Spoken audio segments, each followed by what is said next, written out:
नमस्कार, मैं शैलेंद्र कुमार, सहायक प्राध्यापक जगन्नाथ विश्वविद्यालय जयपुर, राजस्थान। आज हम बात करेंगे मीडिया के सकारात्मक और नकारात्मक प्रभाव की।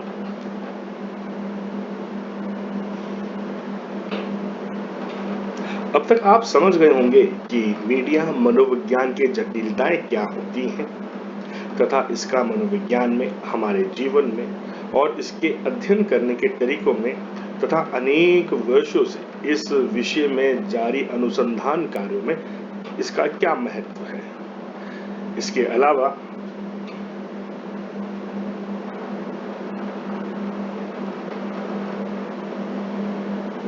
मीडिया मनोविज्ञान को अध्ययन के क्षेत्र में अपनी पहचान बनाने के लिए बहुत प्रयास करने पड़े हैं। एक बात और भी स्पष्ट है कि मीडिया के मानव मनोविज्ञान तथा संज्ञान पर पड़ने वाले नकारात्मक प्रभावों पर ही प्राय अधिक ध्यान दिया जाता है। यह आश्चर्य की बात नहीं है कि हम सब जानते हैं कि अनेक वर्षों से मनोविज्ञान का मनुष्य के नकारात्मक कार्यों के बारे में पूछताछ करने के लिए ही अधिक प्रयोग किया जाता है। जब तक सकारात्मक मनोविज्ञान का उदय नहीं हुआ, तब तक मनोविज्ञान को प्रायः नकारात्मक क्षेत्रों में ही प्रयोग किया गया। 1998 में अमेरिका की मनोवैज्ञानिक सभा के अध्यक्ष मार्टिन सेलिग्मैन ने सकारात्मक मनोविज्ञान के प्रयोग पर जोर दिया। जब तक वे अध्यक्ष पद पर बने रहे, तब तक उन्होंने सकारात्मक मनोविज्ञान का प्रचार किया। मानव शक्तियों तथा मानवीय गुणों को महत्व देने की दिशा में यह जबरदस्त प्रयास था। मनुष्यों की कमजोरियों तथा दुर्बलताओं को दिखाते रहना ही मानव मनोविज्ञान का उद्देश्य क्यों होना चाहिए।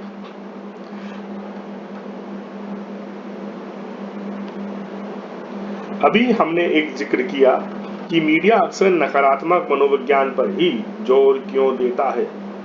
मनोविज्ञान के सकारात्मक पक्ष पर जोर क्यों नहीं दिया जाता। इस बात पर भी विचार करिए कि मनोविज्ञानी तथा मनोविज्ञान में शोध करने वाले लोग मनुष्य के जीवन पर मीडिया के प्रभाव को ही सबसे अधिक महत्व क्यों देते हैं। क्योंकि मनोवैज्ञानिक यह बात जानते हैं कि मीडिया मनुष्य के व्यवहार तथा उनके ज्ञानवर्धन की प्रक्रिया पर क्या प्रभाव डालता है। विद्वान यह बात जानते हैं कि जो कुछ लोग मीडिया के माध्यम से सुनते हैं, पढ़ते हैं और तथा देखते हैं, उसका उन पर भारी प्रभाव पड़ता है। ऐसी मान्यताओं व कल्पनाओं पर बार बार कड़ाई से विचार किया गया है और उन पर अनेक शोध भी हुए हैं। इस बात को लेकर अनेक अध्ययन सामने आए हैं तथा अनेक निष्कर्ष निकले हैं कि मीडिया लोगों के विचारों, उनकी भावनाओं तथा उनके कार्यों को किस प्रकार प्रभावित करता है। फिर भी जैसा कि हम पहले कह चुके हैं, दुनिया भर के लोगों को यह आदत पड़ गई थी कि मीडिया के नकारात्मक प्रभावों पर ही ज्यादा ध्यान दिया जाए। कल्पना कीजिए, यदि इसका उल्टा सोचा गया होता तो स्थिति कैसी रहती। निश्चय ही तब हम इस बात पर विचार करते कि मनुष्यों तथा उनके जीवन पर मीडिया के सकारात्मक प्रभाव क्या होते हैं। यह बात समझ में आती है कि यदि लोग मीडिया द्वारा दिखाए जाने वाले आक्रामक दृश्यों तथा हिंसात्मक विवरणों को देखकर हिंसक हो जाते हैं, उनमें हिंसा की भावना बढ़ जाती है, तो यदि मीडिया पर परहित और परोपकार के दृश्य दिखाए जा रहे होते तो उन्हें देखकर लोग परोपकारी हो जाते। मनुष्य की सोच में यह एक महत्वपूर्ण मोड़ था जो अनुसंधानकर्ताओं के दिमाग में पहले कभी नहीं आया। इसके साथ ही सकारात्मक मीडिया मनोविज्ञान का क्षेत्र अस्तित्व में आया, जो मीडिया के केवल सकारात्मक संज्ञानात्मक संवेगों तथा सकारात्मक व्यवहार संबंधी प्रयोगों को दिखाता है। सकारात्मक मीडिया के स्वास्थ्य, संचार, स्वास्थ्य शिक्षा तथा निक्षेपण आदि पर पड़ने वाले प्रभावों का वर्णन हम आगे करेंगे। सबसे पहले स्वास्थ्य संचार में सोशल मीडिया और अन्य मीडिया की भूमिका। स्वास्थ्य संबंधी जानकारियों को लोगों तक पहुंचाने में मीडिया की सबसे बड़ी भूमिका है। स्वास्थ्य संचार का क्षेत्र इस बात पर जोर देता है कि संचार प्रौद्योगिकी के माध्यम से लोगों को विभिन्न प्रकार की स्वास्थ्य संबंधी समस्याओं में जानकारी किस प्रकार दी जाए। उपयोगी स्वास्थ्य सूचनाओं को लोगों तक पहुंचाने तथा लोगों में स्वास्थ्य के प्रति सजगता पैदा करने में मीडिया की बहुत बड़ी भूमिका रहती है। इसी तरह स्वास्थ्य विरोधी आदतों तथा जीवन शैली अपनाने से स्वास्थ्य पर कितना बुरा असर पड़ता है, यह जानकारी भी मीडिया के माध्यम से लोगों तक पहुंचाई जा सकती है। स्वास्थ्य संबंधी अनेक महत्वपूर्ण जानकारियों को जन जन तक पहुंचाकर उनका विशेष रूप से सहयोग कर सकता है। बहुआयामी मास मीडिया तथा अन्य प्रौद्योगिक नवीनीकरण के सहयोग से जन जन तक स्वास्थ्य संबंधी जानकारियों को पहुंचाते हुए लोगों में स्वास्थ्य के प्रति जागरूकता उत्पन्न की जा सकती है तथा उन्हें यह बताया जा सकता है कि व्यक्तिगत तथा सामूहिक स्तर पर स्वास्थ्य संबंधी जानकारियों के आदान प्रदान से लोग किस प्रकार अपने स्वास्थ्य को ठीक रखने में समर्थ हो सकते हैं। स्वास्थ्य संचार केवल चिकित्सक और रोगी के बीच घटित होने वाली प्रक्रिया मात्र नहीं है। इसके माध्यम से स्वास्थ्य संबंधी विभिन्न जानकारियों को साझा करने से सार्वजनिक रूप से स्वास्थ्य की सुरक्षा की जा सकती है। यदि कभी स्वास्थ्य को लेकर आपातकालीन स्थिति उत्पन्न हो जाए तो लोगों को स्वास्थ्य के महत्व को तथा किसी बीमारी विशेष से बचाव संबंधी जानकारी को मीडिया का माध्यम से इस प्रकार प्रचारित किया जाना चाहिए कि हर किसी को समझ में आ जाए और बीमारी से बचने के लिए सावधानियां बरती जा सकें। इस संदर्भ में कोरोना काल में कोविड-19 के संक्रमण से जो महामारी की स्थिति उत्पन्न हुई, उससे बचाव के लिए अनेक प्रकार की जानकारियां मीडिया द्वारा प्रसारित की गई, जिनको समझकर लोगों ने कोरोना के बचाव के उपाय करने सीख लिए और वे काफी हद तक अपने आप को इस बीमारी की चपेट में आने से बचा पाए। कॉलर ट्यून पर बॉलीवुड के महान अभिनेता अमिताभ बच्चन की बुलंद आवाज गूंजा करती थी। कोरोना वायरस से बचाव के लिए वे कहते थे, 2 गज की दूरी, मास्क है जरूरी। इस चेतावनी ने जन जन को सावधान करने में महत्वपूर्ण भूमिका निभाई। भारत स्वास्थ्य एवं परिवार कल्याण मंत्रालय के अधीन काम करने वाले public health foundation of India नामक संस्थान ने युवाओं तथा बच्चों के लिए ई बुक तैयार की थी। उससे ली गई कुछ आकृतियों का विवरण के आधार पर हम ये बात कह सकते हैं, यह ई बुक 5 विभिन्न भाषाओं में उपलब्ध है। इसका उद्देश्य बच्चों को कोरोना वायरस से बचाव के लिए व्यवहारिक जानकारियां प्रदान करना और उनका सशक्तिकरण करना था। इस प्रकार अनेक स्वास्थ्य संबंधी जानकारियां निरंतर हम तक पहुंचाई जाती हैं और कोरोना वायरस महामारी के दौरान तो ऐसी सूचनाएं हमारे लिए बहुत जरूरी थी, क्योंकि उस समय सोशल मीडिया पर अनेक प्रकार की जानकारियां और अफवाहें भी फैलाई जा रही थी। अमेरिका के हेल्दी पीपल 2010 के अनुसार स्वास्थ्य संचार के माध्यम से प्रभावी संचार से लोगों को इस बात के लिए तैयार किया जा सकता है कि वे अपने स्वास्थ्य को सुधारने के लिए सही फैसले लें। स्वास्थ्य संचार व्यक्तिगत रूप से तथा सामूहिक रूप से लोगों में यह चेतना पैदा कर सकता है कि वे सही फैसले लेते हुए अपने स्वास्थ्य को सुरक्षित रख सकें। स्वास्थ्य संचार परंपरागत तथा समकालीन संचार माध्यमों से प्रचार द्वारा किया जाता है। स्वास्थ्य के बारे में संपर्क करने की प्रक्रिया अनेक स्तरों पर की जाती है, जैसा कि हम पहले भी बता चुके हैं। जितना स्वास्थ्य संचार का स्तर बढ़ता जाता है, उतना ही यह प्रभावी होता जाता है और स्वास्थ्य सुरक्षा में उतनी ही बड़ी सफलता मिलती जाती है। स्वास्थ्य संचार व्यक्ति को अधिक जागरूक बनाता है और परिणाम स्वरूप लोगों को और अधिक जानकारियां प्राप्त होती है तथा स्वास्थ्य सुरक्षा के विभिन्न उपायों में उतनी ही अधिक वृद्धि हो जाती है। इससे अधिक स्वरूप तथा अधिक विकसित समाज के निर्माण में सहयोग मिलता है। स्वास्थ्य सुरक्षा के प्रभावी ढंग से लागू या प्रचारित होने से निम्नलिखित लाभ होते हैं। स्वास्थ्य सुरक्षा सार्वजनिक लक्ष्य बन जाती है और स्वास्थ्य परिणाम पहले से बेहतर आते हैं। व्यक्तियों, समुदायों, स्वास्थ्य सेवाओं से जुड़े चिकित्सकों व अन्य सहकर्मियों व सहयोगियों, नीति निर्माताओं तथा जनता में स्वास्थ्य सचेतन व्यवहार दिखाई पड़ने लगता है। स्वास्थ्य संचार अंततः नागरिकों को स्वस्थ रखने में महत्वपूर्ण योगदान देता है। उदाहरण के लिए भारत के पल्स पोलियो अभियान ने 5 वर्ष से कम आयु के बच्चों की पोलियो ड्रॉप्स के माध्यम से रक्षा की और देश से इस बीमारी का खात्मा करने में सफल योगदान दिया है। सामाजिक, आर्थिक, जातीय रोग फैलाने वाले घटकों का प्रभाव कम हो जाता है।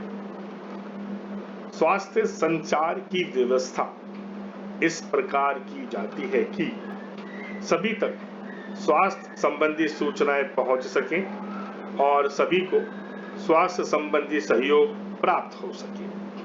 सामाजिक आर्थिक स्तर, जाति व अन्य भेदकारी स्थिति पर ध्यान दिए बिना, उदाहरण के लिए डॉक्टर सदैव अधिक से अधिक सरल भाषा का प्रयोग करते हैं। स्वास्थ्य सेवाओं की जानकारी देने वाले पर्चे पर और पोस्टर पर बहुत सरल भाषा में बनाए जाते हैं, जिससे विभिन्न पृष्ठभूमियों से आने वाले कम पढ़े लिखे लोग भी उन्हें आसानी से पढ़ें और समझ सकें। ऐसा माना जाता है कि सावधानी इलाज से भी ज्यादा महत्व रखती है। स्वास्थ्य संबंधी जानकारियों के प्रचार प्रसार से लोगों की जीवन शैलियों में स्वास्थ्यवर्धक बदलाव आते हैं तथा वे बीमारियों से अपनी सुरक्षा करना सीख जाते हैं। उदाहरण के लिए विश्व स्वास्थ्य संगठन ने लॉकडाउन के दौरान स्वास्थ्यवर्धक जीवन शैली पर जोर दिया था। उदाहरणों में अनेक प्रकार की जन्म नियंत्रण विधियों को अपनाया जाना, धूम्रपान रोकने के लिए अभियान चलाना आदि ऐसी गतिविधियां हैं जिनसे लोग अत्यधिक सावधान हो जाते हैं। मीडिया से बीमारियों के बारे में सरल ढंग से सही जानकारी मिल पाने में सहयोग मिलता है। हम एक ऐसे युग में प्रवेश कर चुके हैं जिसमें तरह तरह की सूचनाएं हैं। अधिक सूचनाओं से भ्रम की स्थिति उत्पन्न होती है, जिनमें कुछ सही होती है और कुछ गलत। ज्यादातर सूचनाएं सोशल मीडिया द्वारा फैलाई जाती हैं। इससे लोगों को स्वास्थ्य अनुकूल फैसले लेने में कठिनाइयों का सामना करना पड़ता है। स्वास्थ्य संचार सही और गलत सूचनाओं में भेद करने में महत्वपूर्ण भूमिका निभाता है। आइए जानते हैं स्वास्थ्य संचार महत्वपूर्ण क्यों है। क्रिको स्टेटिज नेशनल CBS की रिपोर्ट के अनुसार अप्रभावी संचार के कारण 5 वर्ष की अवधि में 1774 लोगों की मौत हुई थी तथा 1.71 अरब से अधिक कदाचार। ये आंकड़े यह संदेश देने के लिए पर्याप्त है कि मनुष्य को बेहतर स्वास्थ्य संचार सेवाओं के साथ जीवन जीना चाहिए। स्वास्थ्य संचार सुविधाओं का उद्देश्य केवल कुछ खास बीमारियों से मुक्ति पाना मात्र नहीं है, परंतु अधिक से अधिक स्वास्थ्य जागरूकता के साथ जीना भी है। कुछ ऐसे मानव समूह भी संसार में रहते हैं जिन्हें भारी उपेक्षाओं के बीच रहना पड़ता है, जैसे देह व्यापार से जुड़ी स्त्रियां, कम पढ़े लिखे या अनपढ़ लोग, कलांकित समूह जैसे HIV एड्स जैसी बीमारियों से पीड़ित व्यक्ति या मानसिक रोग से पीड़ित लोगों आदि तक स्वस्थ संचार के माध्यम से ही पहुंचा जा सकता है। बड़ी संख्या में स्वास्थ्य कर्मी स्वास्थ्य संचार को एक बड़ी खूबी या उपलब्धि मानते हैं, जैसे मनोविज्ञान, संचार सिद्धांत, बाजार संबंधी जानकारियों के स्रोत आदि। उनका उद्देश्य बेहतर व अधिक प्रभावी संचार कौशल प्राप्त करना है।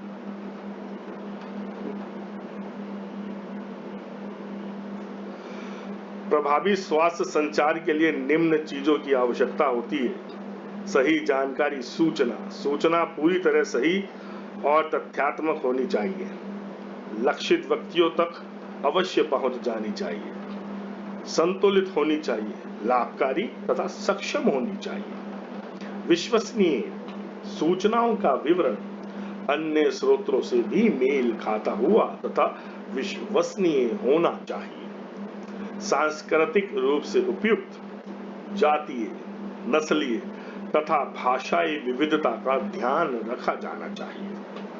साक्ष्य आधारित, जिस सूचना को संरचित किया जाना है उसे विज्ञान सम्मत व अनुसंधान आधारित होना चाहिए। व्यापक, जिससे से ज्यादा लोगों तक सूचना का स्थानांतरण किया जा सके। विश्वसनीय, स्वास्थ्य संचार का स्रोत व विवरण भरोसे के काबिल होना चाहिए, समझे जाने योग्य हो तथा बार बार दोहराई जाए। सूचना को बार बार दोहराया जाना चाहिए तथा सरलता से उपलब्ध होने योग्य व समझे जाने योग्य होना चाहिए। जैसे कोविड-19 की रिंगटोन के माध्यम से बार बार सूचना दी जाती थी। आइए अब बात करते हैं स्वास्थ्य संचार का दृष्टिकोण। संचार सूचनाओं को साझा करने की प्रक्रिया है। यदि सूचनाओं के विवरण को दूसरों तक पहुंचाने के साधन या माध्यम उपलब्ध ना हो तो सूचना साझा नहीं की जा सकती। मानव स्वभाव है कि प्राप्त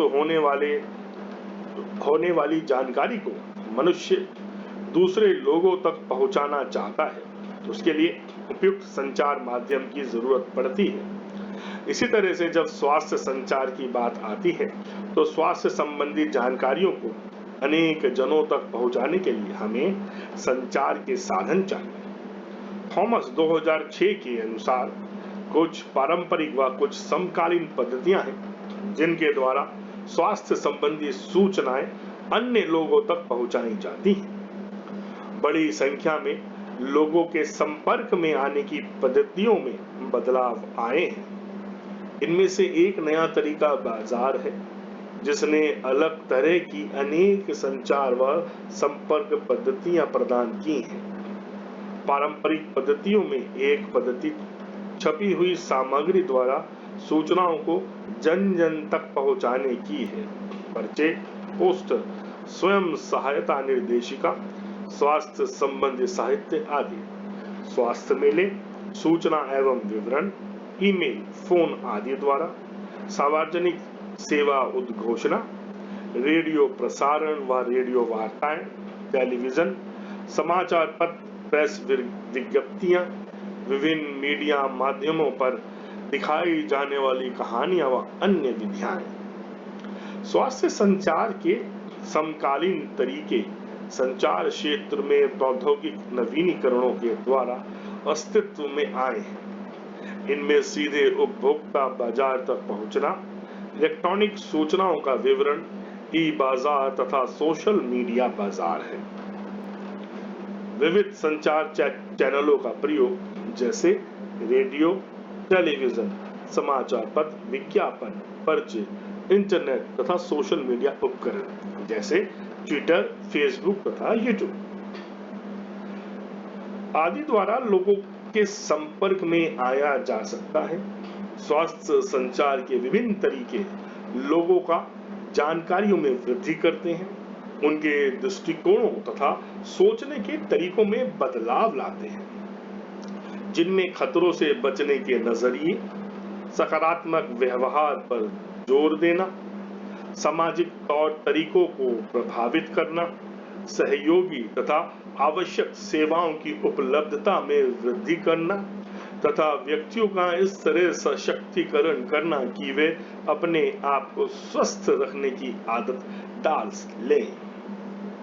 इनमें अनेक क्षेत्र शामिल हैं, जिनमें शिक्षा द्वारा मनोरंजन या मनोरंजन द्वारा शिक्षा, स्वास्थ्य पत्रकारिता, पारस्परिक संपर्क, मीडिया, एडवोकेसी, संगठनात्मक संचार, खतरों से सावधान करने वाली जानकारियां देना, सामाजिक संपर्क तथा सोशल मार्केटिंग आदि शामिल हैं।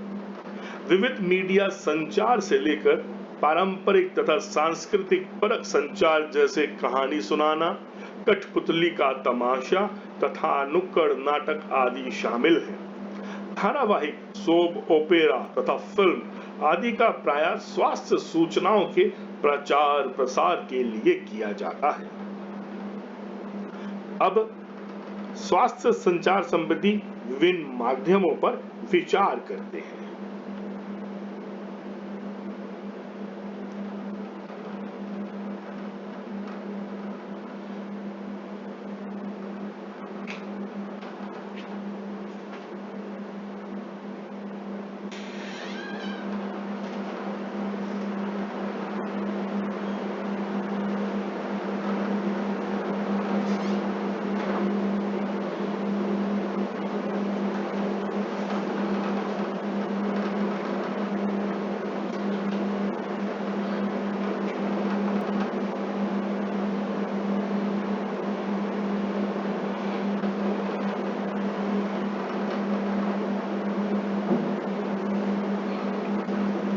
मनोरंजन मीडिया।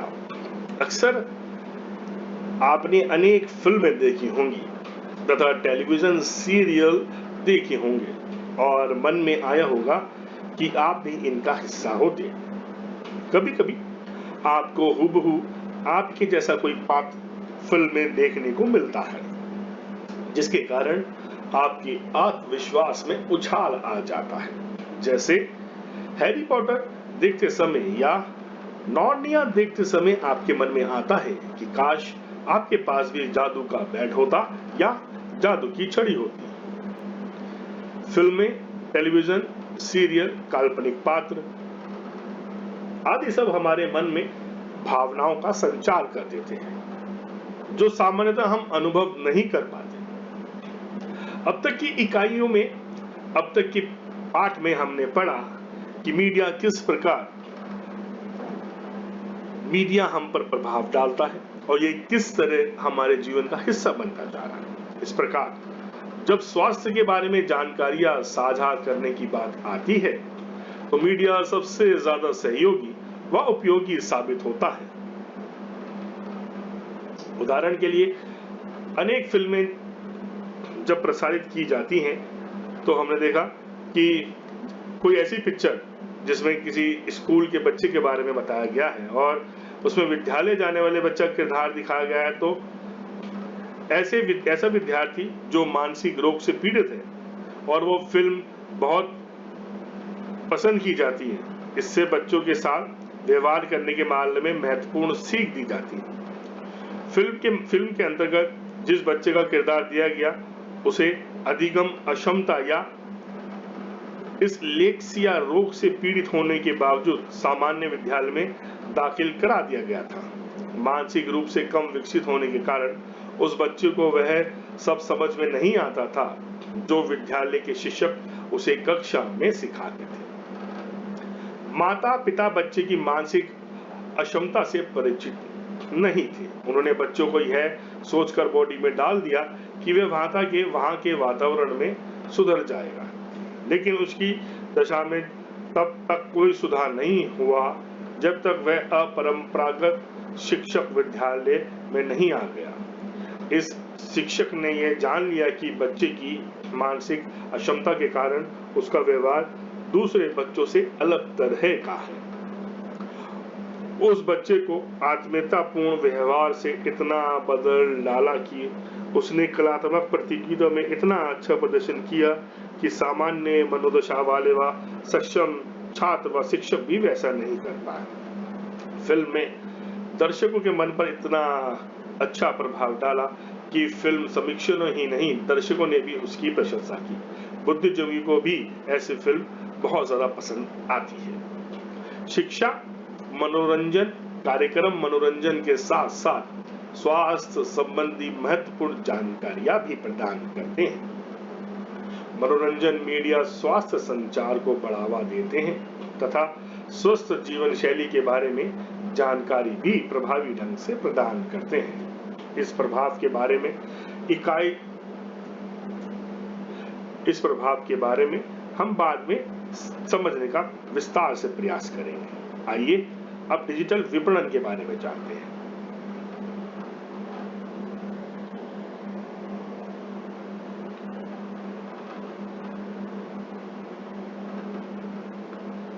इंटरनेट के आविष्कार के साथ ही दुनिया एक बहुत छोटी स्थली बनकर रह गई है। दुनिया के विभिन्न भागों के लोग एक दूसरे से संपर्क स्थापित कर सकते हैं। वे संस्कृति, शिक्षा आदि के स्तर पर एक दूसरे से जुड़े रह सकते हैं। लोग इंटरनेट पर निर्भरता बढ़ जाने के बाद अब यह जरूरी हो गया है कि हम विवेक का प्रयोग करें और स्वस्थ व सकारात्मक मामलों में ही लोगों से जुड़े। पारंपरिक मीडिया जैसे टेलीविजन और रेडियो स्वास्थ्य सूचनाएं प्रदान करने के मामले में अब कम लोकप्रिय साधन माने जाते हैं। अब इस उद्देश्य के लिए सोशल मीडिया का अधिक उपयोग होता है। ऑनलाइन स्वास्थ्य सूचनाओं का आदान प्रदान करने वाली ज्यादातर उपभोक्ता ऐसी सूचनाओं को अधिक परोसते हैं जो उन्हें पसंद है। स्वास्थ्य संचार सामाजिक मीडिया अब एक दिशीय नहीं रहा है, क्योंकि मास मीडिया होने वाला प्रचार प्रसार अर्धगामी होता है। अब वह बहुदिशीय हो गया है। यहाँ उपभोक्ता जानकारी प्राप्त भी करते हैं और उसे दूसरों के साथ साझा भी करते हैं। अर्धगामी संचार यह परिवर्तन आने के बाद स्वास्थ्य संचार का क्षेत्र तथा स्वास्थ्य शिक्षा का क्षेत्र दोनों बदलाव की ओर अग्रसर है। आजकल अनेक वेबसाइट मौजूद हैं जो लोगों को प्रासंगिक और सहयोगी सूचनाएं देते हैं। चैट बॉक्स के माध्यम से स्वास्थ्य के बारे में संक्षेप में बातचीत कर सकते हैं। सोशल मीडिया अकाउंट्स लोगों को यह बताने में मदद करता है कि वे अपने आप को स्वस्थ कैसे रख सकते हैं। सोशल मीडिया पर प्रभावशाली लोग जो स्वास्थ्य संचार अभियानों को कार्यान्वित करने में सहयोग करते हैं, जिससे व्यक्तियों को स्वस्थ व्यवहार के अनुकूल होने के लिए समर्थन एवं प्रोत्साहन मिलता है। सोशल मीडिया विपणन। सोशल मीडिया पर लोग स्वास्थ्य संबंधी संदेशों का ऑनलाइन तरीके से आदान प्रदान करते हैं, जिसमें सोशल नेटवर्क की भूमिका होती है, जैसे फेसबुक, सूचना फैलाने वाले मंच जैसे यूट्यूब तथा माइक्रो ब्लॉगिंग सेवाएं जैसे ट्विटर। सोशल मीडिया द्वारा स्वास्थ्य संबंधी जानकारियों का प्रचार प्रसार को फायदा यह है कि यह एक व्यापक फलक है, दूर दूर तक जानकारियों को पहुंचाने में सक्षम है तथा तुरंत पहुंचाने में सफल होता है और फिर भी अधिक महंगा नहीं है। सोशल मीडिया अभियान ज्यादा प्रभावशाली होते हैं और ज्यादा कारगर साबित होते हैं इनके माध्यम से वेब आधारित चर्चाओं द्वारा स्वास्थ्य संबंधी सूचनाओं को जन जन तक और कहीं भी पहुंचाया जा सकता है। सोशल मीडिया अभियानों के प्रभावों के बारे में किए गए अध्ययनों से पता चलता है कि ये प्रभाव व्यवहार में सकारात्मक परिवर्तन लाते हैं। कोविड-19 महामारी काल में सूचनाओं के प्रचार प्रसार के लिए सोशल मीडिया का बहुत ज्यादा इस्तेमाल किया गया था। इसका उद्देश्य लोगों को सावधान करना तथा उनके दिलों में भय का निराकरण करना था। उन्हें अनावश्यक चिंताओं से मुक्ति दिलाना था। चिकित्सा संस्थान सोशल मीडिया का प्रयोग अपने उपभोक्ताओं के संपर्क साधने के लिए चैनल के रूप में करते हैं।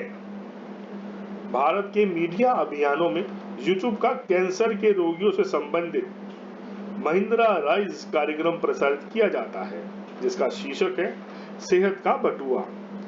स्त्रियां अपने बटुआ ब्लाउज के अंदर छिपा कर रखती हैं, एक ऐसी यादगार के रूप में उन्हें ब्रेस्ट कैंसर ना हो।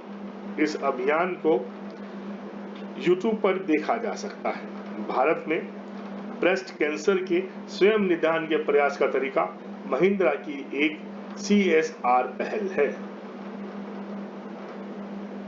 विज्ञापन। अब बात करेंगे विज्ञापन की।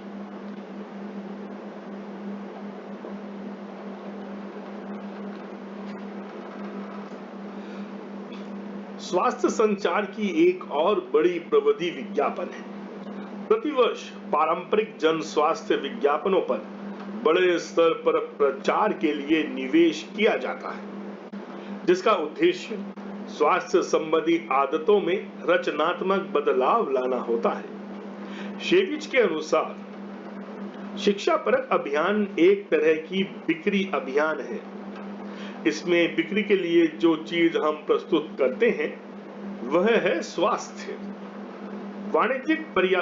वाणिज्यिक विज्ञापनों तथा स्वास्थ्य संबंधी विज्ञापनों का उद्देश्य दर्शकों के व्यवहार में परिवर्तन लाना होता है। इसलिए वस्तुओं के विज्ञापनों, वाणिज्यिक विज्ञापन तथा स्वास्थ्य संवर्धन हेतु किए जाने वाले विज्ञापनों में समानता होती है।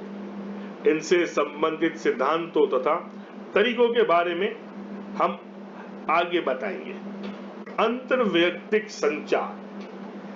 यह एक संचार का महत्वपूर्ण रूप है, क्योंकि इसमें स्वास्थ्य संबंधी निर्देश देने वाले चिकित्सक और रोगी के बीच होने वाली बातचीत शामिल है। लोगों की यह आदत होती है कि वे चिकित्सक द्वारा कहे गए एक एक शब्द को अच्छी तरह पकड़ते हैं, क्योंकि वे उन पर पूरा भरोसा करते हैं। इसलिए स्वास्थ्य को ठीक रखने के बारे में शिक्षा देते समय चिकित्सा कर्मियों को इस बात पर विशेष ध्यान देना चाहिए कि वे उनसे किस तरह बात करते हैं जिन्हें वे स्वास्थ्य निर्देश दे रहे हैं। उनके द्वारा किए गए निर्देश इस ढंग से रोगियों तक पहुंचने चाहिए कि वे उन्हें अच्छी तरह समझ सके और उनका अमल कर सके। इस मामले में मीडिया बहुत बड़ी भूमिका निभाता है, क्योंकि मीडिया केवल जानकारियों का प्रचार प्रसार ही नहीं करता है, स्वास्थ्य संबंधी सलाहों का भी पालन करें। इस प्रकार यह महत्वपूर्ण है कि स्वास्थ्य संबंधी जानकारियों को ज़्यादा से ज़्यादा लोगों तक पहुंचाया जाए, परंतु इससे भी ज़्यादा ज़रूरी यह है कि जो जानकारियां उन्हें दी जा रही हैं वे उस पर अमल करें। आगे हम अमिताभ बच्चन द्वारा पल्स पोलियो अभियान इतना सफल क्यों रहा, उनकी आवाज और उसमें छिपे संदेश के बल पर लोग पोलियो बूथ की ओर उमड़ पड़ते थे, इस बारे में जानेंगे। मनुष्य का व्यवहार कोई ऐसी चीज नहीं है, उसे एक बार बदल दिया जाए तो उद्देश्य पूरा हो गया। परंतु सच तो यह है कि मनुष्य के व्यवहार को बदलने की प्रक्रिया लगातार जारी रहनी चाहिए। उदाहरण के लिए, यदि आप किसी व्यक्ति को यह समझाना चाह रहे हैं कि वह व्यायाम करना शुरू कर दे तो इस बात पर पूरी संभावना है कि आपके एक बार समझाने से कोई व्यक्ति व्यायाम करने को राजी नहीं होगा। इसके लिए आप उन्हें व्यायाम के बारे में तथा उससे होने वाले लाभों के बारे में बार बार बताना पड़ेगा।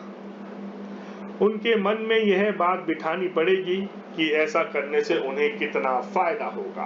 कोशिश करते करते एक दिन ऐसा आएगा कि वे आपकी बात मान लेंगे और फिर वे व्यायाम को अपनी आदत बना लेंगे। इसी तरह के प्रयास किसी व्यक्ति के स्वास्थ्य संबंधी व्यवहारों व आदतों को बदलने के लिए करना पड़ते हैं। समझाने के लिए आग्रह करने वालों को प्रभावशाली ढंग से अपनी बात रखनी चाहिए, जिससे उनकी सलाह पर अमल करने के लिए वह व्यक्ति राजी हो जाए जिसे सलाह दी जा रही है। स्वास्थ्य संचार स्वास्थ्य शिक्षा का अभिन्न अंग है। अब हम यह बताने का प्रयास करेंगे कि स्वास्थ्य शिक्षा और स्वास्थ्य संचार में क्या अंतर है और इनके प्रचार प्रसार में मीडिया किस प्रकार बढ़ चढ़कर भूमिका निभाता है।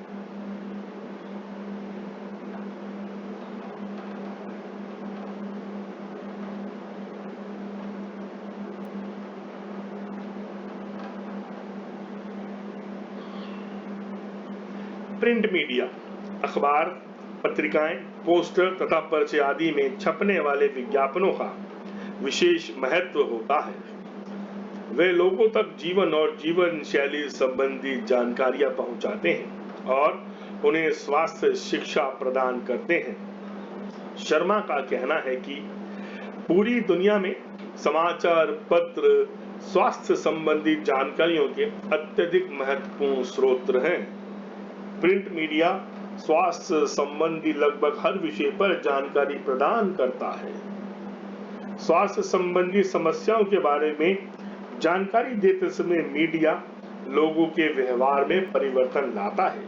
ये परिवर्तन पहले से चली आ रही स्वास्थ्य विरोधी आदतों को बदल डालने को लेकर हो सकते हैं, गलत जानकारियों पर विश्वास करने को लेकर हो सकते हैं, या फिर पहले से पड़ी स्वास्थ्य विरोधी आदतों को बदलने तथा वर्तमान में प्राप्त जानकारियों पर विश्वास करने की आदतों को बदलने को लेकर हो सकते हैं।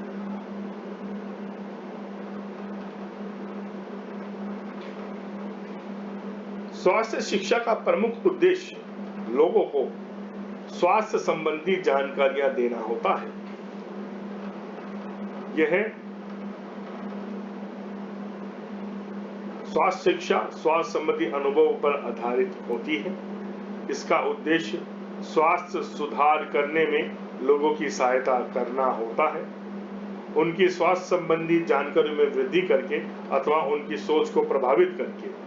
WHO की परिभाषा निम्नलिखित तथ्यों पर जोर देती है: स्वास्थ्य संबंधी जानकारियों का प्रचार प्रसार करना, लोगों को प्रेरणा देना और उनका मनोबल बढ़ाना, आवश्यक कदम उठाना, स्वास्थ्य सुधार, स्वास्थ्य संबंधी व्यवहार व जीवन शैली बरकरार रखना।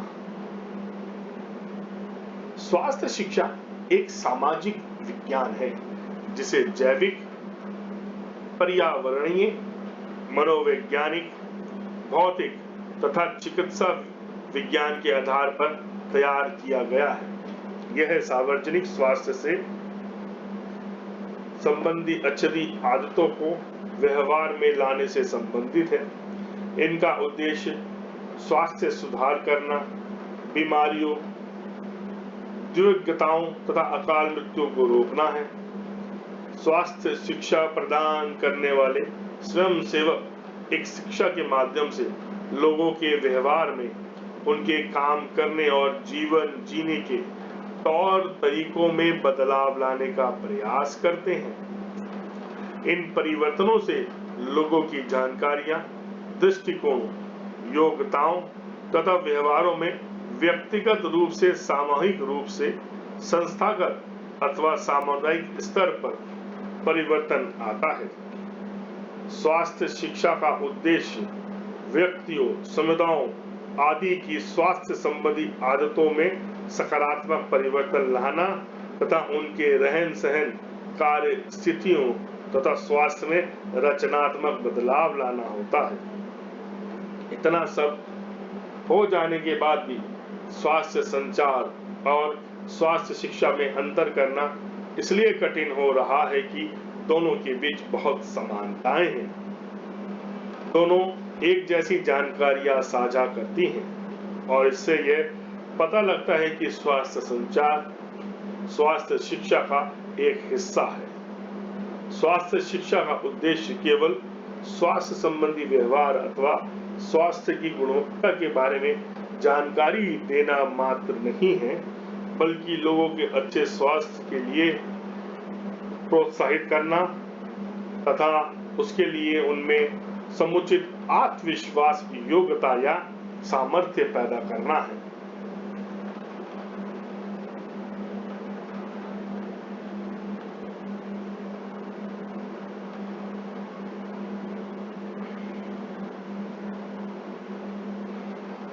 स्वास्थ्य शिक्षा प्रदान करने के अनेक तरीके हैं जिन्हें 3 स्तरों पर समझा जा सकता है।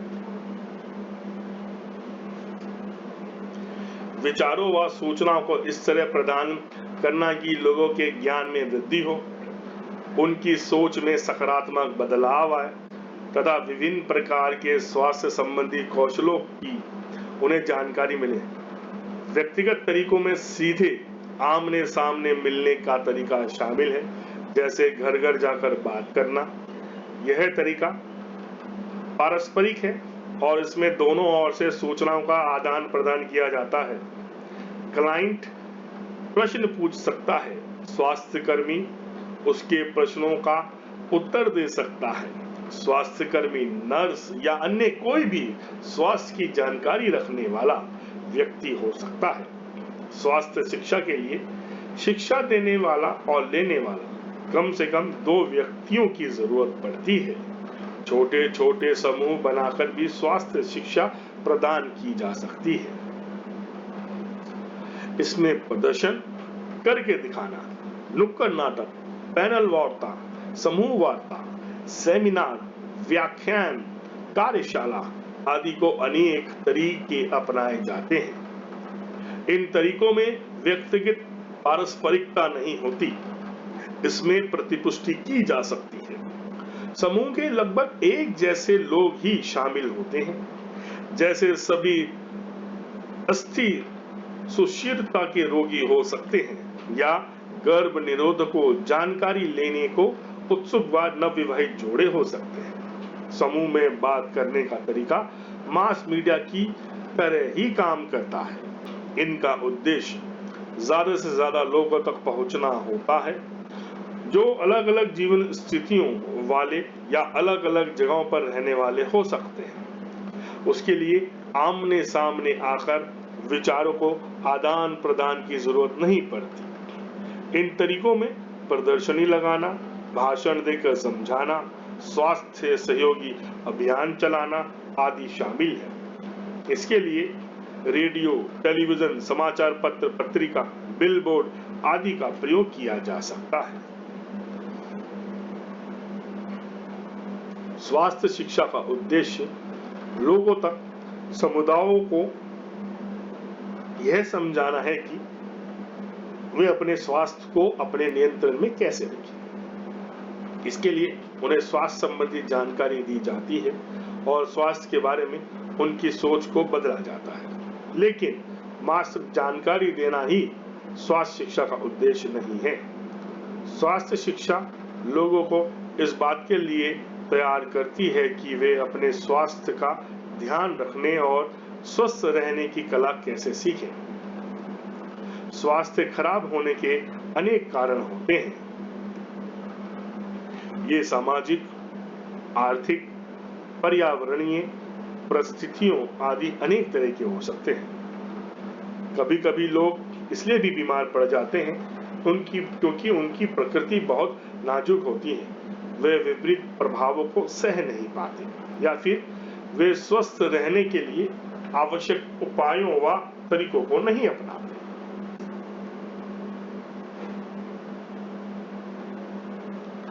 कई विद्वानों का विचार है कि जनसंचार मीडिया हमें आवश्यक स्वास्थ्य सूचनाएं प्रदान करता है तथा जन साधारण को इस योग्य बनाता है कि वे स्वास्थ्य सहयोगी उपायों का इस्तेमाल करते हुए स्वयं को स्वस्थ रख सकें।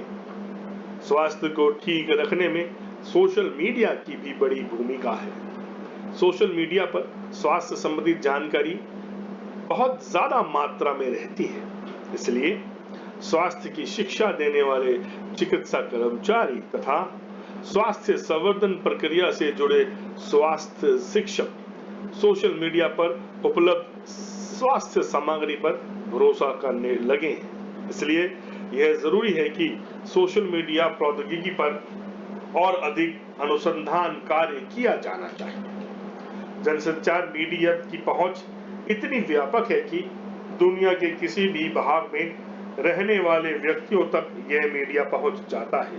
मीडिया दूर दराज में रहने वाले लोगों के व्यवहार में, उनकी सोच और संस्कृति में परिवर्तन ला सकता है। मीडिया दैनिक जीवन में लोगों के सोचने और व्यवहार करने के तरीकों को बदल सकता है। सोशल मीडिया का उपयोग स्वास्थ्य शिक्षा के लिए संचार रणनीतियों को बढ़ा सकता है, सार्वजनिक स्वास्थ्य के लिए नए अवसर प्रदान कर सकता है। स्वास्थ्य शिक्षक और पेशेवर अब दृश्यमान और व्यवहार्य होने के लिए सोशल मीडिया टूल्स पर भरोसा कर रहे हैं। स्वास्थ्य शिक्षकों द्वारा सोशल मीडिया प्रौद्योगिकियों के उपयोग एवं इसके प्रभाव पर अधिक शोध किए जाने की आवश्यकता है।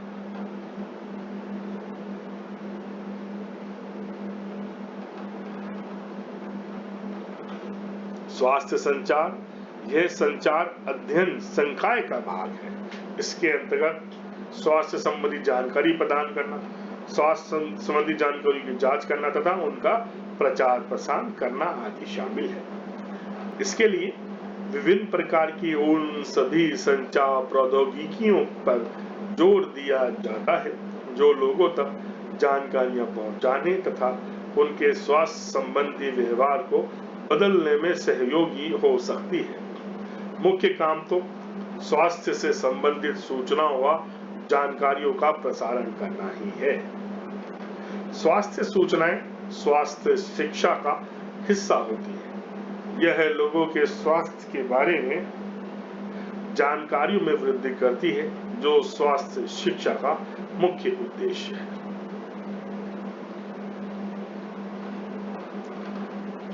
मीडिया में करोड़ों लोगों तक पहुंचने की क्षमता है, इसलिए स्वास्थ्य शिक्षा महत्वपूर्ण कार्यक्रम को जन जन तक पहुंचाने में मीडिया की सेवा ली जाती है।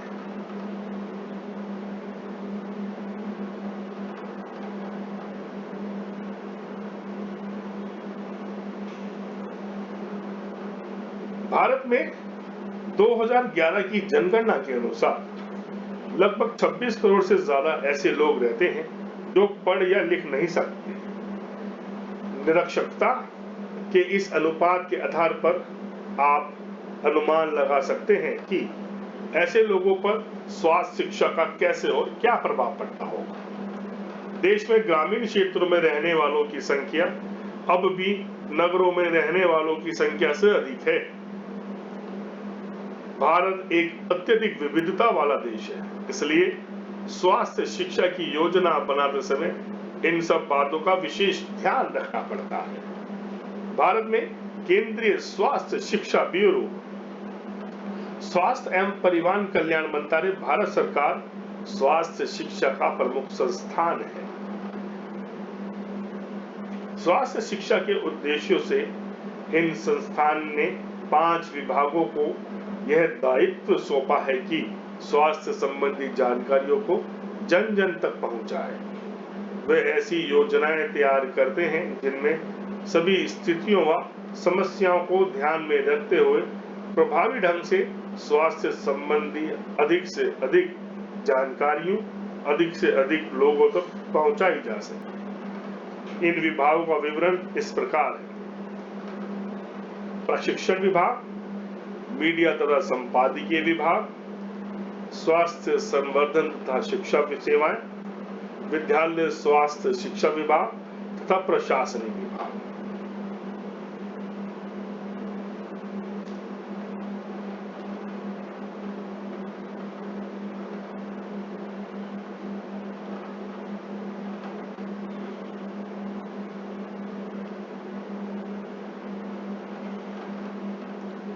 जब ये सभी विभाग मिलकर काम करते हैं और स्वास्थ्य शिक्षा में सुधार करने और उसके कार्यक्रमों को लागू करने में जुटते हैं, तो इस कार्य में मीडिया की क्या भूमिका रहती है, यह समस्या जानना बहुत जरूरी है। मीडिया विभाग स्वास्थ्य शिक्षा अभियान को संचालित करने के लिए अनेक तरीके इस्तेमाल करता है।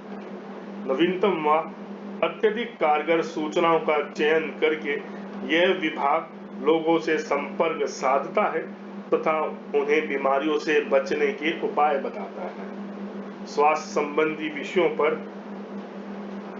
प्रदर्शन का आयोजन किया जाता है तथा विश्व स्वास्थ्य दिवस, विश्व मानसिक स्वास्थ्य दिवस, तंबाकू रहित दिवस, विश्व एड्स दिवस, ऐसे अनेक महत्वपूर्ण दिवसों पर विशेष कार्यक्रमों का आयोजन किया जाता है।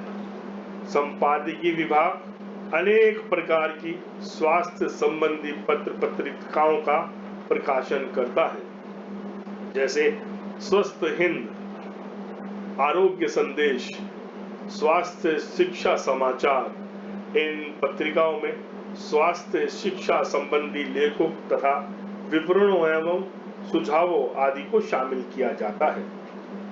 यह ब्यूरो सभी राष्ट्रीय स्वास्थ्य कार्यक्रमों तथा केंद्रीय स्वास्थ्य सेवा निदेशालय के तकनीकी विभागों को मीडिया की सेवाएं उपलब्ध कराता है। ऑल इंडिया रेडियो पर प्रसारित होने वाले कार्यक्रमों की लिखित प्रति तैयार करना तथा दूरदर्शन केंद्रों पर प्रसारित होने वाले जन स्वास्थ्य सेवाओं पर आधारित कार्यक्रमों का जो प्रारूप तैयार किया जाता है, यह दायित्व ब्यूरो निभाता है। कलंक को नकारात्मक कृत्य माना जाता है। इससे किसी व्यक्ति का महत्व कम हो जाता है, समाज में उसका मान सम्मान नहीं रहता। जिस व्यक्ति पर कलंक या धब्बा लग जाता है, उसकी प्रायः अपेक्षा की जाती है तथा लोग उससे बचने लगते हैं। यदि कोई समुदाय या समूह विशेष बदनाम हो जाता है तथा इसके लिए उस समुदाय या समूह के लोगों को ही दोषी या जिम्मेदार माना जाता है, तो उसके प्रति भेदभाव की प्रवृत्ति जन्म ले लेती है। कलंक एक ऐसी बुराई है जो कलंकित व्यक्ति या समूह को दूसरों से अलग कर देती है। भारत में लड़के लड़कियों से यह अपेक्षा की जाती है कि वे खास तरह से व्यवहार करें। इसी तरह लड़कों से अपेक्षा की जाती है कि वे खास तरह से व्यवहार करें। पुरुषों से पुरुषों जैसा व्यवहार की अपेक्षा की जाती है। महिलाओं से महिलाओं जैसे व्यवहार। अंततः जब कोई महिला या लड़की जैसे व्यवहार से हटकर पुरुषों जैसा व्यवहार के लिए अपेक्षित करते हैं और समाज उन्हें अलग निगाहों से देखने लगता है, और फिर ऐसी लड़की एक तरह से अपने विचित्र व्यवहार के कारण बदनाम हो जाती है और लोग उसकी पहचान उसी रूप में बना लेते हैं। इस प्रकार यदि कोई पुरुष स्त्रियों जैसा व्यवहार करता है तो उसे समाज में स्त्रीण माना जाने लगता है और फिर लोग उसकी इसी रूप में पहचान बना लेते हैं तथा उसकी अन्य विशेषताओं को देखना बंद कर देते हैं।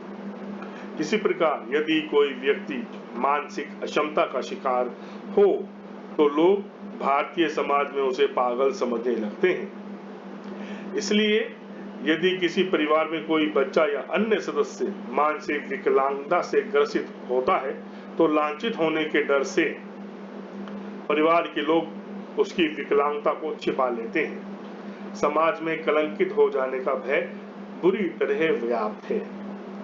इरविंग गॉफमैन 20वीं शताब्दी के सबसे प्रभावशाली समाजशास्त्री कलंक को एक ऐसी घटना मानते हैं जिसके कारण समाज कलंकित व्यक्ति का बहिष्कार करने लगता है। सामान्यतः व्यक्तियों को 3 श्रेणियों में विभाजित किया जा सकता है: कलंकित, सामान्य और बुद्धिमान। कलंकित वे लोग जिनमें जन सामान्य किसी खास तरह का और अवांछित लक्षण देखते हैं। सामान्य वे लोग जिन पर कोई कलंक या आक्षेप ना लगा है।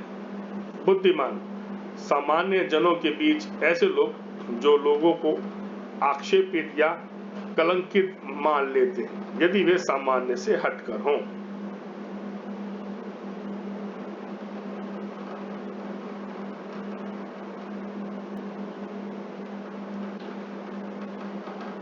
गरहार्ड फॉक एक अन्य समाजशास्त्री एवं इतिहासकार का विचार है कि कलंकित करने की प्रवृत्ति मानव सभ्यता का अनिवार्य अंग है, क्योंकि एक समूह दूसरे समूह को कलंकित मानता है।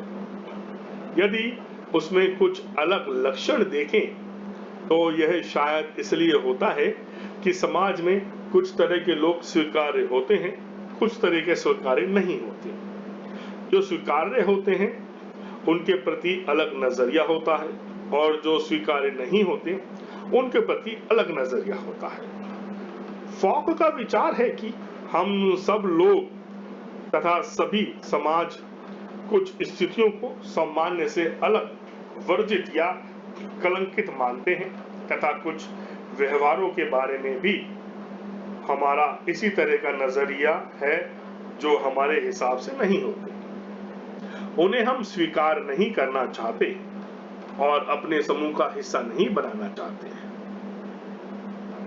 कलंक दूर करने के उपायों या विधियों को निक्षेपण या कलंक से मुक्ति कहा जाता है। दूसरे शब्दों में ऐसे आक्षेपों से मुक्ति पाना जिन्हें समाज में शर्मनाक माना जाता है निष्कलंकीकरण कहलाता है। कलंकों या आक्षेपों को शिक्षा द्वारा दूर किया जाता है, जिनमें निम्न तथ्यों को शामिल करना होगा: लोगों को तथ्यात्मक जानकारी देना, कलंकित समूहों का सशक्तिकरण करना, अधिक सावधानी से बोलना, सकारात्मकता पर बहुत ज्यादा जोर देना, अधिक समावेशी समाज का निर्माण करना।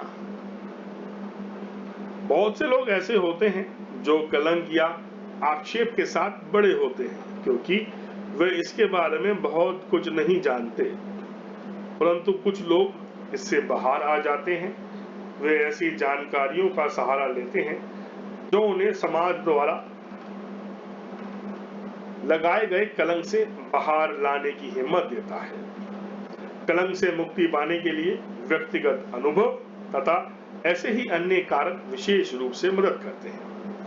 मीडिया के माध्यम से भी अपने ऊपर लगे कलंक तथा आक्षेप के प्रभाव को कम किया जा सकता है। मीडिया में दूर दूर तक अपना प्रभाव छोड़ने की क्षमता होती है। वह व्यक्ति या समुदाय को कलंक मुक्त करने का रास्ता निकाल सकता है। आइए अब इस पर विचार करें कि मीडिया किस प्रकार व्यक्ति या व्यक्ति समूह को कैसे कलंकित तथा निष्कलंकीकरण साबित कर सकता है।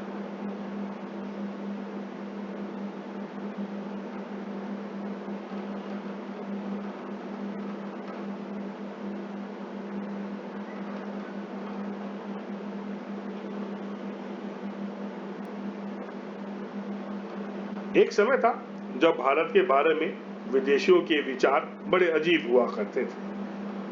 भारत को जनसंख्या के बोझ से लदा देश मानते थे और सांपों या सपेरों का देश मानते थे, लेकिन आज धीरे धीरे वो नजरिया बदल रहा है। यह कहीं ना कहीं हमारे देश की विकास, हमारे देश का नजरिया और किस तरीके से पिछले कुछ सालों में जो सरकारें हैं उन्होंने जो काम किया है उसका बहुत ज्यादा असर हुआ है। इस प्रकार हम कह सकते हैं कि अगर हम प्रयास करें तो हम इन सब चीजों से ऊपर उठ सकते हैं और एक बेहतर कल में जी सकते हैं।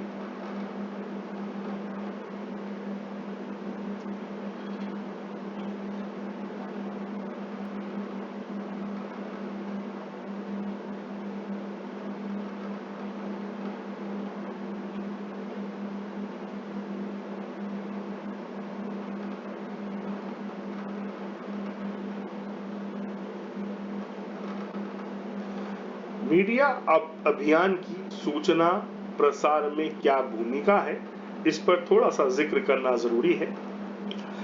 HIV एड्स एक तरह के वायरस से फैलता है जो व्यक्ति की रोग रोधक शक्ति को नष्ट कर देता है। इससे व्यक्ति बीमारी की चपेट में आ जाता है। यह एक तरह का संक्रामक रोग है जो मुख्यतः एक व्यक्ति से दूसरे व्यक्ति में यौन संबंधों द्वारा फैलता है। इसका अभी तक कोई इलाज नहीं है, परंतु इससे बचाव किया जा सकता है। जिन्हें एड्स हो जाता है वह सामान्य जीवन जी सकते हैं, बशर्ते कि वे इसे फैलने से रोकें, परंतु रोग के बारे में पर्याप्त जानकारी के बिना ऐसा करना आसान नहीं है। एड्स के बारे में दुष्प्रचार इस तरह हो चुका है कि लोग इसे एक कलंक मानते हैं। भारत में 1986 में एड्स का पहला मामला सामने आया था और तब से यह देश के बड़े भाग में फैल चुका है।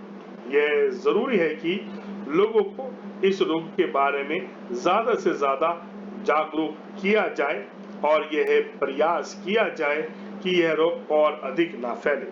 भारत सरकार की HIV अनुमान रिपोर्ट के अनुसार वर्ष 2019 में लगभग 23.49 लाख लोग HIV के साथ जी रहे हैं। एवं अनुमान है कि 2010 से 19 के बीच नए HIV संक्रमण में 37% गिरावट आई है। भारत में एड्स की रोकथाम करने के लिए मनोरंजन शिक्षा रणनीति ने महत्वपूर्ण भूमिका निभाई है। मनोरंजन शिक्षा की रणनीति एल्बर्ट बंडूरा के सामाजिक संज्ञानात्मक सिद्धांत पर आधारित है, जिसके अनुसार लोग देखते हैं, जैसा लोग देखते हैं उसके अनुसार उनके व्यवहार में बदलाव आ जाता है और वे अपने रोल मॉडल के अनुसार काम करना पसंद करते हैं। BBC world service trust partnership अभियान का भी इसमें महत्वपूर्ण योगदान है। HIV एड्स के बारे में जागरूकता पैदा करने के लिए भारत में BBC world service trust, Bharat के संस्थान, राष्ट्रीय एड्स नियंत्रक संगठन, दूरदर्शन तथा ऑल इंडिया रेडियो ने साझा अभियान शुरू किया, जिसका उद्देश्य HIV संक्रमण के तरीकों के बारे में सही जानकारी देना, HIV संक्रमण से बचाव के लिए समुचित जानकारी उपलब्ध करना, HIV एड्स के पारस्परिक संपर्क को बढ़ावा देना, कंडोम के बारे में जानकारी देना तथा इसके इस्तेमाल की विधियों के बारे में बताना। जासूस विजय नामक एक दूरदर्शन धारावाहिक आरंभ किया गया, जिसमें विजय HIV पॉजिटिव है। वह अपने अनुभवों के आधार पर बताता है कि HIV एड्स पीड़ित रोगियों को कितना भेदभाव सहना पड़ता है। वायरस से बचाव, इलाज के बारे में और अन्य तरीकों के बारे में जिनसे इसको रोका जा सकता है, उसके बारे में वो बताता है।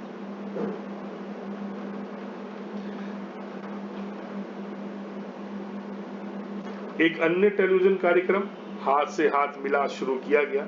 यह कार्यक्रम गली गली तक पहुंचाया गया। हर एपिसोड युवाओं के असली जीवन के अनुभवों को दिखाया जाता था।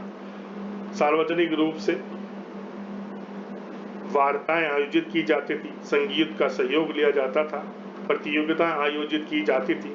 इसके अलावा हर 9 मिनट बाद टेलीविजन पर सूचनाएं दोहराई जाती थी, जिनमें निम्नलिखित बिंदु शामिल होते थे: HIV संक्रमण के फैलने के तरीकों के बारे में गलत सूचनाओं व जानकारियों का निराकरण करना, HIV व पीड़ित व्यक्तियों के बारे में गलत धारणाओं का निराकरण करना, HIV संक्रमण को रोकने के तरीकों के बारे में जानकारी देना, यौन व्यवहारों व संबंधों के बारे में खुली वार्ताओं का आयोजन।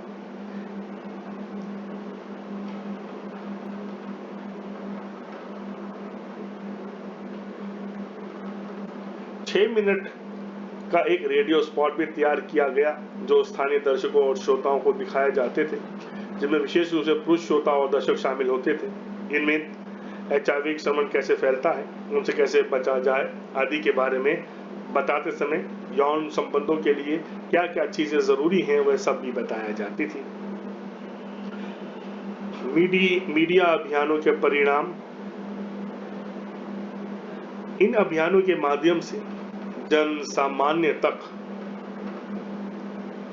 ऐसी जानकारियां पहुंचाई गई कि HIV के बारे में उनकी सोच में भारी बदलाव आ गया।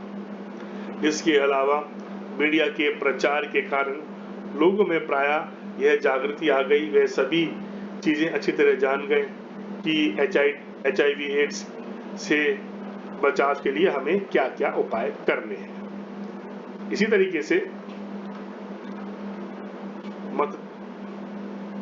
2002 में भारत में पोलियो की बीमारी बुरी तरह फैली। उत्तर भारत में इसका भारी प्रकोप देखने को मिला। उत्तर प्रदेश और बिहार में 95% पोलियो के मामले सामने आए, परंतु लोगों में पोलियो ड्रॉप्स के बारे में सहमति नहीं बन पा रही थी। ग्रामीण क्षेत्रों के लोग इसके लिए तैयार नहीं हो रहे थे। तब स्वास्थ्य एवं परिवार कल्याण मंत्रालय तथा यूनिसेफ ने ओगिलवी तथा मेथर नामक विज्ञापन कंपनी को भारत में पल्स पोलियो कार्यक्रम को जन जन तक पहुंचाने का दायित्व सौंपा। इस कंपनी के सामने सबसे बड़ी चुनौती ग्रामीण माताओं को पोलियो ड्रॉप्स के लिए अपने बच्चों का टीकाकरण शिविर तक लाना था। माताओं को पोलियो ड्रॉप्स के लिए तैयार करना बॉलीवुड के सुप्रसिद्ध महानायक अमिताभ बच्चन की सेवाएं ली गई। उन्हें 2002 में इस अभियान का ब्रांड एम्बेसडर बनाया गया ताकि पोलियो पर काबू पाया जा सके। अमिताभ बच्चन उत्तर भारत के सबसे ज्यादा चहेते और लोकप्रिय कलाकार हैं। उन पर लोग बहुत भरोसा करते हैं। उनकी गुस्सैल युवक की छवि विज्ञापन कंपनी ने इसका बहुत लाभ लिया। टेलीविजन में प्रसारित होने वाले विज्ञापन में अमिताभ बच्चन की बुलंद आवाज सुनाई पड़ने लगी, धिक्कार है हम पर, पोलियो बूथ पर इतने कम लोग। 20वीं शताब्दी के आरंभिक वर्षों में टेलीविजन तथा रेडियो पर अमिताभ बच्चन की अपील करने वाली आवाज लगातार सुनाई देती रही और इसका प्रभाव उन माताओं पर भी पड़ा जो अपने बच्चों को पल्स पोलियो ड्रॉप्स दिलवाने में प्रत्यक्ष रूप अप्रत्यक्ष भय के कारण झिझक रही थी। वे भी निकल पड़ी पोलियो बूथ पर पहुंची और बच्चों को 2 बूंद जिंदगी की दिलवाने के लिए। जब माताओं से पूछा जाता था कि वे पहले क्यों नहीं निकल कर आई और अब क्यों इतनी बड़ी संख्या में उभर पड़ी, तब उनका जवाब होता था, अमिताभ बच्चन नाराज हो गए हैं। अनुसंधानकर्ता भी इस निष्कर्ष पर पहुंचे थे कि अमिताभ बच्चन की आवाज में कुछ खास बात है। रेडियो पर आने वाले विज्ञापन को लोगों पर इतना असर नहीं पड़ा था जितना टेलीविजन पर आने वाले विज्ञापन का पड़ा था। ये विज्ञापन के दिल पर छूने वाले अंदाज ने लोगों पर एक जादू कर दिया था। यूनिसेफ ने भी इस सत्य को संज्ञान में लिया और अमिताभ बच्चन की आवाज को इस विज्ञापन की जान के रूप में स्वीकार करते हुए उन्हें यूनिसेफ गुडविल एम्बेसडर कहकर सम्मानित किया। मीडिया के सशक्त पल्स पोलियो अभियान ने अद्भुत सफलता हासिल की और 2005 तक आते आते भारत में केवल 66 केस ही रह गए, जबकि 2004 में 135 पोलियो केस दर्ज किए गए थे। 2003 में 225, 2002 में भारत में 1600 पोलियो के मामले आए। पोलियो को समाप्त करने के लिए चलाए गए अभियान की सफलता के बाद अमिताभ बच्चन 2 उंगली उठाकर बनाते हुए नजर आते हैं। प्लस पोलियो प्रतिरक्षण 2 बूंद जिंदगी की। इसके साथ ही घर घर जाकर पोलियो ड्रॉप्स पिलाने का अभियान भी चलाया गया। पोस्टरों, अभियानों, प्रदर्शनियों, व्यक्तिगत संपर्कों, ग्रामीण सभाओं, स्वास्थ्य मेले, दीवारों पर लिखे नारों द्वारा लोक नाटकों द्वारा तथा सामुदायिक सभाओं के माध्यम से भारत में ऐसा प्रचार हुआ कि पोलियो का भारत से उन्मूलन हो सका।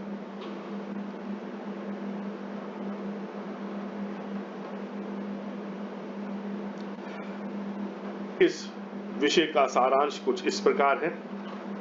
जब मीडिया चैनल लोकप्रिय हुए तो उन्हें सकारात्मक पहलुओं की अनदेखी की गई। इनके नकारात्मक प्रभावों पर बहुत ज्यादा ध्यान दिया गया। इसका नतीजा यह हुआ कि लोगों ने यह जानने की कोशिश ही नहीं की कि मीडिया किस तरह सकारात्मक रूप से मानव समाज में सहयोग कर सकता है। सकारात्मक मनोविज्ञान के अस्तित्व में आने के बाद मीडिया के अनेक ऐसे उपयोग सामने आने लगे जिन्हें लोगों के सहयोग के लिए इस्तेमाल किया जा सकता है। तभी से मीडिया को और अधिक महत्व दिया जाने लगा। मीडिया ने समाज सहयोगी तथा अन्य अनेक प्रकार के जो रचनात्मक सहयोग दिए हैं उन्हें स्वीकार किया जाने लगा। यहाँ तक आते आते मीडिया के सकारात्मक इस्तेमाल की पृष्ठभूमि तैयार हो चुकी थी। स्वास्थ्य संबंधी जानकारियां प्राप्त करने में, स्वास्थ्य शिक्षा प्राप्त करने में, कलंकीकरण और निष्कलंकीकरण में मीडिया महत्वपूर्ण भूमिका निभा करती है। केस स्टडी के माध्यम से भी हमने जाना मीडिया ने HIV/AIDS के बारे में लोगों को जागरूक करने में महत्वपूर्ण भूमिका अदा की। इतना ही नहीं, इस रोग से पीड़ित लोगों के बहिष्कार किए जाने का मीडिया ने विरोध किया और यह समझाने का प्रयास किया कि जो लोग इस रोग से पीड़ित हैं उनसे दूरी बनाए रखने की बजाय अपने बचाव का ध्यान रखते हुए उनकी सहायता की जानी चाहिए। दूसरी केस स्टडी में यह समझाने का प्रयास किया गया कि पोलियो संबंधी जानकारियों के प्रचार प्रसार में तथा पोलियो से बचाव के बारे में मीडिया ने किस प्रकार महत्वपूर्ण भूमिका अदा की। पोलियो उन्मूलन अभियान को सफल बनाया। मीडिया का इस्तेमाल यदि उपयुक्त रणनीति के माध्यम से किया जाए तो मीडिया समाज के लिए बहुत उपयोगी साबित हो सकता है और समाज के बहुआयामी रचनात्मक विकास में महत्वपूर्ण भूमिका निभा सकता है। इस प्रकार हम देखते हैं कि मीडिया किस प्रकार विकास में और लगातार सकारात्मक कितना अच्छा काम करता आया है। लेकिन बड़े इत्तेफाक की बात है कि मीडिया के सकारात्मक पक्ष की अपेक्षा नकारात्मक पक्ष को ज्यादा ध्यान दिया जाता है। अगर हम बात करें कि मीडिया में अगर नकारात्मक पक्ष है तो देखिए मीडिया में कहीं ना कहीं हिंसा को बढ़ाना, शिक्षा को कहीं ना कहीं छुरा घोंपना, ऐसी चीजें हैं जो हमें समाज को कहीं ना कहीं अफवाहें फैलाकर आपस में मनमुटाव पैदा करने की स्थिति हम देखते हैं कि कभी कभार हो जाती है। सोशल मीडिया के माध्यम से हिंसा और संवेदनशीलता का हम अभाव देखते हैं। हिंसा भड़क जाती है जिसकी वजह से अश्लीलता, दुष्प्रचार और गंदगी फैलाने का भी एक बहुत बड़ा जरिया हम इसको मानते हैं। कहीं ना कहीं हमें एग्रेसिव, आक्रामक बनाने का काम भी मीडिया अक्सर हमें करता है। कभी कभार कुछ इस तरीके के पोस्ट, कुछ इस तरीके के संदेश जानबूझकर प्रकाशित किए जाते हैं जिससे राष्ट्रीय एकता और अखंडता पे प्रहार हो। तो ये सभी चीजें कहीं ना कहीं मीडिया के नकारात्मक पक्ष को दिखाती हैं। युवाओं में इसके लिए स्वास्थ्य पर अपने ध्यान नहीं देते जिसकी वजह से उनका स्वास्थ्य पर बुरा असर पड़ता है। छोटी छोटी उम्र के हम बच्चे देखते हैं जो इनका स्वास्थ्य लगातार बिगड़ता जा रहा है। ये कहीं ना कहीं मीडिया की वजह से या सोशल मीडिया के अत्यधिक इस्तेमाल की वजह से हो सकता है। और बच्चे आजकल एक वर्चुअल वर्ल्ड में रहना ज्यादा पसंद करते हैं जिसका असर उनके निजी संबंधों पर, परिवार के साथ उनके संबंधों पर पड़ता है। ज़्यादा से ज़्यादा वक्त वो अपना मोबाइल पर बिताता है, जिसकी वजह से घर परिवार के साथ उसके जो संबंध हैं लगातार बिगड़ते जाते हैं।